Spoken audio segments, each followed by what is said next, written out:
Laurel Gray from Happily Organized, and I'm here at Focused Physiotherapy, which is in Allenby Heights in my local neighborhood, kind of near Manly in Sydney, Australia.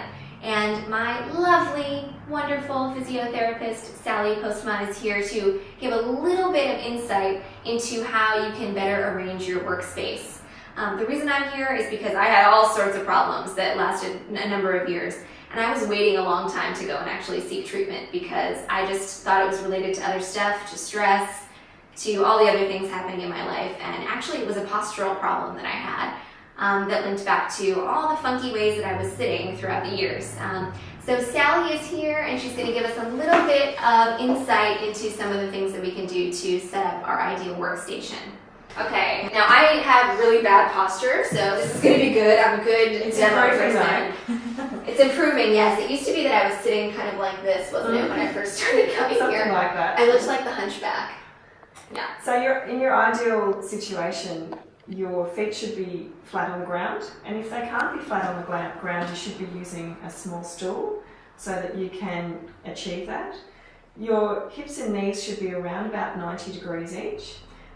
Hips can be sitting a little bit higher than knees, but not excessively, so a few degrees higher is fine, but roughly about 90 degrees.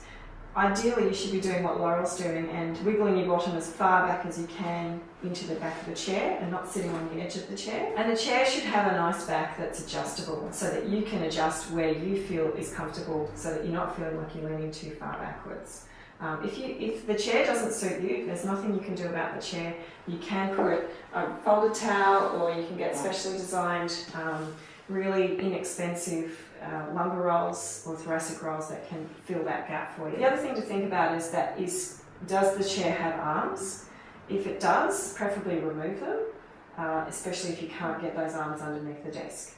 Wow, I didn't know that. Yeah. That's a really good idea, though. It is. Yeah. So if you wiggle forwards there, if you roll forwards there, Laurel, see how that feels.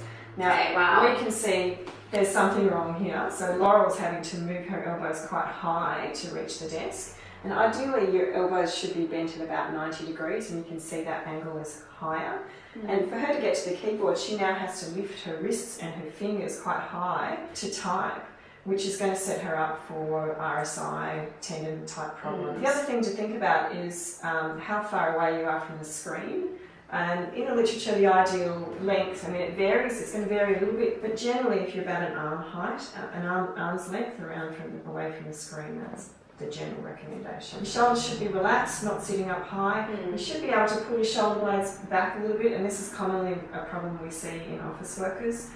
They tend to sit in that forward position, especially if you're doing something in a hurry. Preferably pull your shoulder blades back, be aware of them, pull them back regularly just to unload those soft tissues and those joints, really important joints around your back and your neck. So my shoulder blades are sitting right about here. Yeah. So I would actually kind of just go like this and let everything sit back and make sure I can feel that both points are touching the back. Yeah, but not excessively. Okay. So it's just a couple of mils back. It shouldn't be feeling like you're moving so far back that you're stuck there. It's really just a few mils back can make a massive difference to the tension in your tissues and reduce your chances of having pain.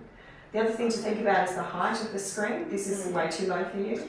Yeah, you can probably see that my eye is actually going and pointing right here. Yeah. So I'm having to look down. That's on correct. The screen. So ideally, the top of your screen should be around about eye height or slightly down. Okay. But not accepting this is too far down. You probably end up with neck strain if you're here for a long period of time. Yeah. So if you were to sit here in this position for the next 5 hours typing, you probably end up with sore fingers, sore wrists, and probably maybe a headache or an increase in your neck pain. Okay.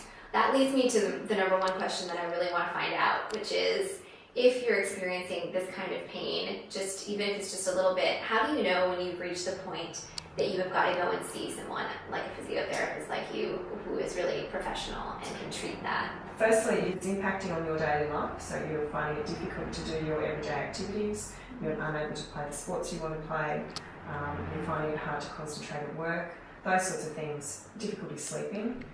If it's really impacting on your life, that's a really good time to come and see somebody and have it assessed and treated. And quite often it's a really simple procedure, it doesn't take very long. And we can sort you out within a few sessions and make you feel like you're in control of your life again.